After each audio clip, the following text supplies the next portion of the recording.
தேர்தல் தேதி அறிவிப்பதற்கான நேர காலங்கள் மிக விரைவில் வர இருக்கிறது. நம்முடைய தேர்தல் கமிஷன் நியாயமான முறையில் நல்ல வகையில் தமிழ்நாடு உள்பட நடைபெறுகின்ற மாநில தேர்தல்களை சிறப்பாக நிறைவேற்றி தர வேண்டும் என்கின்ற கோரிக்கையோடு வாக்கு எண்ணிக்கை என்பதும் வாக்குப்பதிவு என்பதற்கும் உள்ள நேர காலங்கள் மிக குறுகியதாக இருக்க வேண்டும். வாக்குப்பதிவு செய்யப்பட்ட 1-2 நாட்களில் தேர்தல் முடிவினை அறிவிக்க வேண்டும் என்பதுதான் இந்திய ஒன்றிய மக்களின் வெகுகால எண்ணமாகவும் எதிர்பார்ப்பாகவும் இருந்து கொண்டிருக்கிறது என்பதை விடுதலை சிறுத்தைகள் கட்சியின் சார்பில் தேர்தல் கமிஷனுக்கு தெரிவிக்க விரும்புகின்றோம். காலதாமதமான வாக்கு எண்ணிக்கை என்பது பல்வேறு வகையான மன நிம்மதியின்மையினை ஏற்படுத்துகிறது, குணப்படிகளை ஏற்படுத்துகிறது, உதர்க்கத்தை ஏற்படுத்துகிறது என்பதுதான் அதனுடைய தாக்கமாக இருக்கிறது. ஆக தேர்தல் கமிஷன் உடனடியாக தேர்தலை நடத்திய உடன் வாக்குகளை எண்ணி மக்களுக்கு தன்னுடைய வெளிச்சத்தை, வெள்ளைத்தன்மையை, நீதியின் நேர்மையினை நிலைநாட்ட வேண்டும் என்பதை விடுதலை சிறுத்தைகள் பல ஆண்டுகளாக ஒவ்வொரு தேர்தல் வருகின்ற பொழுதும் குறிப்பிடுகிறோம். அதேபோல் மற்ற ஜனநாயகத்தை நம்புகின்ற கட்சிகளும் இதையே வலியுறுத்துகின்றோம். இதை தேர்தல் கமிஷனுக்கு முதலாவது செய்தியாக தெரிவித்து, வருகின்ற தேர்தலில் திராவிட முன்னேற்ற கழகத்தின் தலைமையில் இந்தியா கூட்டணி ஒரு அணியாகவும், என்டிஏ என்கின்ற பெயரில் வலுக்கட்டாயமாக பலரை இழுத்து வந்து வெளியில் சென்றவர்களை, புதியவர்கள் யாரையும் என்டிஏ கூட்டணியில் இழுக்க முடியவில்லை. அவர்களிடத்தில் பயணித்தவர்கள் எல்லாம் அதிருப்தியின் காரணமாக வெளியேறினார்கள்.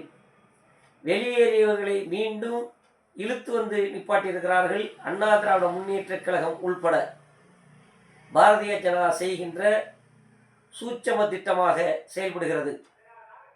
நாங்கள் கூட்டணி அமைத்து விட்டோம் என்று குறிப்பிடுகிறார்கள். எங்கள் கூட்டணி மெகா கூட்டணி என்றும் குறிப்பிடுகிறார்கள். எப்படி மெகா கூட்டணியாக அமையும் என்பதை மக்கள் உணர்ந்துதான் இருக்கின்றார்கள். அவர்களிடத்திலே பயணித்தவர்களிலேயே இன்னும் சில பேர் நிச்சயமாக வரமாட்டார்கள் அந்த என்டிஏ கூட்டணியில் என்பதை தெளிவுபடுத்தி இருக்கிறது இந்த 2026க்கான சட்டமன்ற தேர்தல் என்பதுதான் வருங்கால வரலாறாக அமையும். என்டிஏ கூட்டணியில் தலைமை டெல்லியாக இருந்தாலும் தமிழ்நாட்டை பொறுத்தவரை இதுகாலம் வரை பல தேர்தல்களை பல ஆண்டுகளாக சந்தித்து வருகின்ற நேரத்தில் எந்த கூட்டணி அரசு அமைக்க வேண்டும் என்பதை தமிழ்நாடு தான் தீர்மானிக்கும். தமிழ்நாட்டில் ஒன்று அண்ணா திராவிட முன்னேற்ற கழகம் ஒரு அணி, இன்னொன்று திராவிட முன்னேற்ற கழகத்தினுடைய அணி. டெல்லி பட்டினத்தில் அம்பாதி அம்பன், கும்பாதி கும்பன் யாராக இருந்தாலும் திராவிட முன்னேற்ற கழகத்தின் தலைமையில் இவர்கள் எடுக்கின்ற நடவடிக்கையில், இவர்கள் எடுக்கின்ற பங்கீட்டில் பின்வர வேண்டும். அதே நிலைதான் அண்ணா திராவிட முன்னேற்ற கழகத்திற்கும். இதுதான் காலகாலமாக நடந்து வருகின்ற செயல்பாடு. ஆனால் இன்றைக்கு எடப்பாடி பழனிசாமி அவர்கள் கூட்டணியை அமைத்திருக்கிறோம் என்று குறிப்பிடுகிறார். ஆனால் வருகின்ற கட்சிகளை எல்லாம் எந்த கட்சியும் எடப்பாடி பழனிசாமி இடத்திலே சென்று பேரம் பேசவில்லை, ஒப்பந்தம் போடவில்லை. மாறாக டெல்லிக்கு செல்கிறார்கள், அமித்ஷாவை சந்திக்கிறார்கள். எடப்பாடி உள்பட அங்கு போனவுடன் அங்கு மிரட்டப்படுகிறார்கள். இடி ஐடி ரைடு என்று சொல்லுகின்றார்கள். பல்வேறு வகையான அவர்களுக்கு நெருக்கத்தை கொடுத்து, நெருக்கடியை கொடுத்து, அதன் மூலமாக வலுக்கட்டாயமாக இழுத்து வருகிறார்கள். அப்படி வருகின்ற நேரத்தில் இன்றைக்கு அண்ணா திராவிட முன்னேற்ற கழகத்தில் பயணிக்கின்ற கட்சிகள் எல்லாம் பாரதிய ஜனதாவால் இழுத்து வரப்பட்டவர்கள். நாளைய தினம் ஒரு உதாரணத்திற்கு, ஒரு ஒப்பீட்டுக்கு சொல்லுகின்றேன். அனைத்திந்திய அண்ணா திராவிட முன்னேற்ற கழகத்தின் ஆட்சி அமையும் என்ற நிலை வறுமையானால் இவர்களெல்லாம் யாரோடு இருப்பார்கள்? எடப்பாடியினுடைய செய்கையை அல்லது எடப்பாடியினுடைய ஆதரவை பெற்று வந்தவர்களா? இவர்களிடத்திலிருந்து சென்றவர்கள் திரும்பி வந்தவர்கள் வரவழைக்கப்பட்டிருக்கின்றார்கள். பாரதிய ஜனதா என்ன சொல்லுகிறதோ அதை தான் அவர்கள் கேட்பார்கள், அதை தான் கேட்க முடியும். அப்படிங்கின்ற பொழுது மக்கள் மத்தியிலே ஏமாற்றுவதற்கான தந்து முந்து தகுதித்த வேலையை அண்ணா திராவிட முன்னேற்ற கழகமும் பாரதிய ஜனதாவும் தொடர்ந்து செய்து வருகிறது. இது மக்களுக்கு புரியாமல் இல்லை. என்ன சொல்கிறார்கள்? அண்ணா திராவிட முன்னேற்ற கழகத்தின் தலைமையில், எடப்பாடி தலைமையில் ஆட்சி அமைக்கப்படும் என்று குறிப்பிடுகிறார்கள். எடப்பாடி தலைமையில் ஆட்சி ஒருவேளை அமைந்தால் நீங்கள் சொல்லும் வாதத்தின்படி முதலமைச்சராக எடப்பாடி, துணை முதலமைச்சராக யார்? மின்சாரத்துறை அமைச்சர் யார்? போக்குவரத்து துறை அமைச்சர் யார்? நிதியமைச்சர் யார்? இது அனைத்துமே முதலமைச்சர் முதற்கொண்டு கால்நடைத்துறை அமைச்சர் வரை இருக்கக்கூடிய இலாக்காக்களில் யார் அமைச்சரவையில் இடம்பெறுவார்கள்? அண்ணா திராவிட முன்னேற்ற கழகம் மாத்திரம் இடம்பெறுமா? அல்லது ஏதேனும் சந்து பொந்து சாக்குகளை குறிப்பிட்டு பாரதிய ஜனதா உள்ளே நுழையுமா? பாரதிய ஜனதாவின் சார்பில் வருகின்ற எம்எல்ஏக்கள் மந்திரி பதவி பெறுவார்களா? நிச்சயமாக பெறமாட்டார்கள் என்று எடப்பாடி பழனிசாமி சொல்ல வேண்டும். அதேபோல் எந்த சூழலிலும் எந்த நெருக்கடியிலும் வெளியிலிருந்து நாங்கள் ஆதரவு கொடுத்தாலும் கொடுப்போமே தவிர மந்திரி சபையில் இடம்பெற மாட்டோம் என்று அமித்ஷா குறிப்பிடுவாரா? இதுதான் மக்கள் எதிர்பார்க்கிறார்கள். நாங்கள் யாரோடு கூட்டணி வைத்தால் உனக்கென்ன என்று எடப்பாடி பழனிசாமி நம்முடைய தமிழக முதலமைச்சர் ஸ்டாலின் அவர்களை பார்த்து கேட்கின்றார். அது அரசியல் ரீதியாக நீங்கள் கேட்டுக்கொள்ளுங்கள். ஆனால் மக்கள் கேட்பது, நாங்கள் அளிக்கின்ற வாக்கு இரட்டை இலை, எம்ஜிஆர் அவர்களால் கண்டெடுக்கப்பட்ட சின்னம், ஜெயலலிதா அம்மையாரால் பாதுகாக்கப்பட்ட சின்னம்.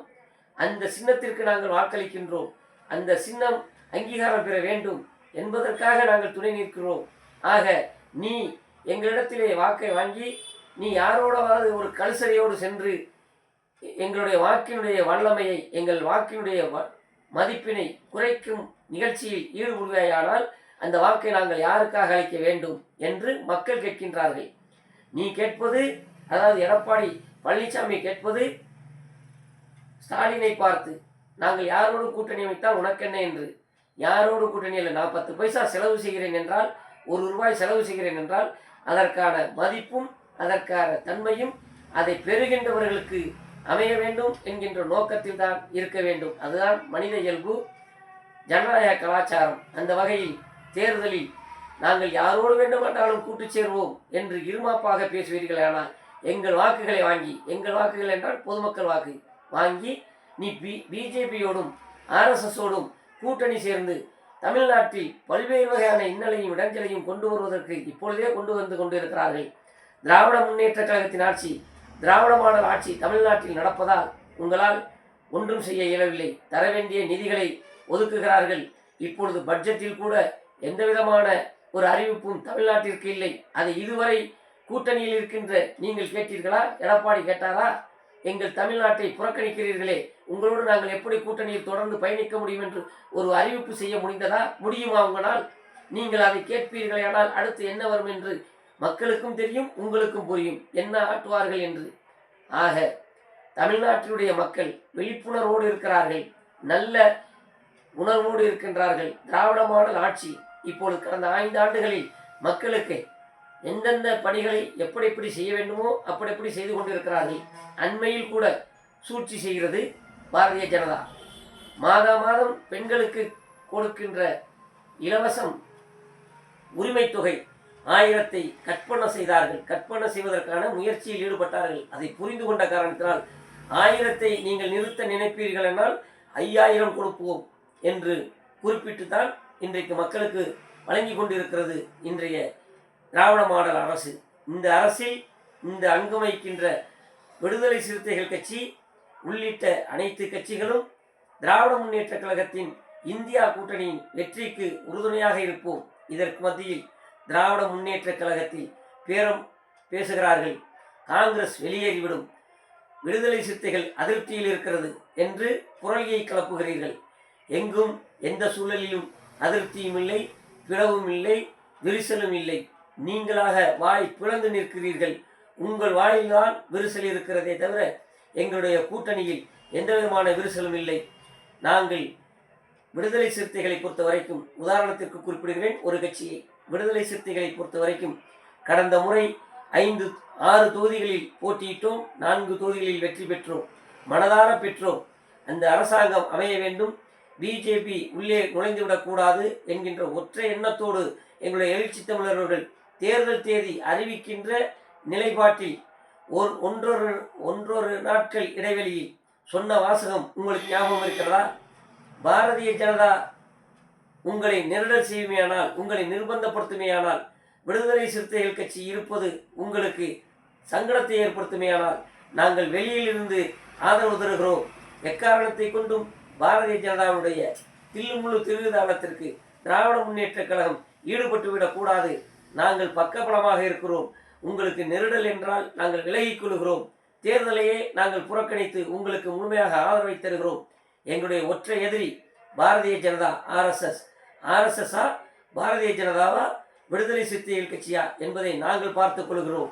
எப்படி ஜெயலலிதா அம்மையார் சொன்னார், மோடியோடு எந்த காலத்திலும் பிஜேபியோடு கூட்டணி சேர மாட்டோம் என்று குறிப்பிட்டாரோ, அதை விட மேலுதலாக, அதை விட ஒருபடி கூடுதலாக எங்கள் எழுச்சி தமிழர் அவர்கள் பாரதிய ஜனதாவை எதிர்க்கின்ற முனைப்பில் இன்று வரை அல்ல, நாளையும் நாளை மறுநாளும் தொடர்வார். ஜெயலலிதா அம்மையார் பாரதிய ஜனதாவோடு இனி ஒட்டும் இல்லை, உறவும் இல்லை, எந்த காலத்திலும் நாங்கள் அவர்களோடு கூட்டு சேர மாட்டோம் என்றதை இன்றைக்கு செதறுகாய் விடுவதைப் போல் நம்முடைய எடப்பாடி பழனிசாமி அவர்கள் செதறுகாய் விட்டு அதனால் கட்சியை அழித்து மீண்டும் பிஜேபியோடு ஐக்கியமாயிருக்கிறார். இது மக்களுக்கு புரியும், மக்களுக்கும் தெரியும். அனைத்திந்திய அண்ணா திராவிட முன்னேற்ற கழகத்திலே எம்ஜிஆருடைய உணர்வாளர்கள், ஜெயலலிதாவின் பாசம் நிறைந்தவர்கள் இதை ஏற்கவில்லை என்பது உங்களுக்கும் தெரியும், மக்களுக்கும் புரியும். ஆகவே உங்களுடைய திருவிதாள வேலையை திராவிட முன்னேற்ற கழகத்தின் கூட்டணியில் பிளவை ஏற்படுத்தி விடலாம் என்று கருதுவீர்களேயானால் நிச்சயமாக நடக்காது. காங்கிரஸ் 100% திராவிட முன்னேற்ற கழகத்தின் கூட்டணியில் அங்கம் பெறும். விடுதலை சிறுத்தைகள் திராவிட முன்னேற்ற கழகத்தோடு இணைந்து பணியாற்றும். வாழ்வுரிமை கட்சி இணைந்து செயல்படும். முஸ்லீம் லீக் இணைந்து இருக்கும். அதேபோல் 2 பொது உடைமை கட்சிகளும், அதேபோல் தமிழக மக்கள் முன்னேற்ற கழகமும் செயல்படும். மறுமலர்ச்சி திராவிட முன்னேற்ற கழகமும் இருக்கும். தமிழக முஸ்லீம் முன்னேற்ற கழகமும் பயணிக்கும். எங்களுடைய கூட்டணி வலுவாகவும் சிறப்பாகவும் நன்மதிப்போடும் இருக்கும். மிக விரைவில் உங்களுக்கு ஒரு செய்தி தர விரும்புகின்றேன். எஸ்டிபிஐ கட்சியும் திராவிட முன்னேற்ற கழகத்தோடு இணைந்து பணியாற்றுவதற்கும், தமிமுன் அன்சாரி அவர்களும் இணைந்து பணியாற்றுவதற்கும் சிறப்போடு இருக்கின்றார்கள். மதிப்போடு அவர்களை வழிநடத்துவார் ஸ்டாலின் என்பதையும், எங்களுக்கும் எந்த விதமான மரியாதை குறைவும் மதிப்பிழப்பும் இருக்காது. நாங்கள் எதிர்பார்ப்பதை விட, நாங்கள் கேட்பதை விட, நாங்கள் கேட்க நினைப்பதை விட எங்களுடைய கூட்டணியின் தலைவர், இந்தியா கூட்டணியுடைய தமிழக தலைவர், திராவிட மாடல் ஆட்சியுடைய முதலமைச்சர் அண்ணன் ஸ்டாலின் அவர்கள் அனைவருக்கும் தரம் பார்த்து, அவருடைய தகுதி பார்த்து, நிலைப்பாட்டிற்கு ஏற்ப தொகுதிகளை ஒதுக்குவார். வெற்றியை பெறுவோம். மீண்டும் திராவிட முன்னேற்ற கழகத்தின் தலைமையிலான ஆட்சி தமிழ்நாட்டில் நடைபெறும் என்பதை இந்த நேரத்தில் குறிப்பிடுவதோடு, திராவிட முன்னேற்ற கழகம் தலைமையேற்றிருக்கின்ற இந்தியா கூட்டணியுடைய வேட்பாளர்களை அவரவர்களுக்கான சின்னத்தில், உதாரணத்திற்கு விடுதலை சிறுத்தைகள் கட்சிக்கு பானை சின்னம், திராவிட முன்னேற்ற கழகத்துக்கு உதயசூரியன் சின்னம், முஸ்லீம் லீக்குக்கு ஏணி சின்னம், மறுமலர்ச்சி திராவிட முன்னேற்ற கழகத்திற்கு தீப்பெட்டி சின்னம், இப்படி பல கட்சிகளினுடைய சின்னங்களை அறிந்தும் தெரிந்தும் வாக்களிக்க வேண்டும் என்று இந்த நேரத்தில் விடுதலை சிறுத்தைகள் கட்சியின் சார்பில் அன்போடு கேட்டுக்கொள்வது புதுக்கோட்டை மு.க. ஷாஜஹான். நன்றி, வணக்கம்.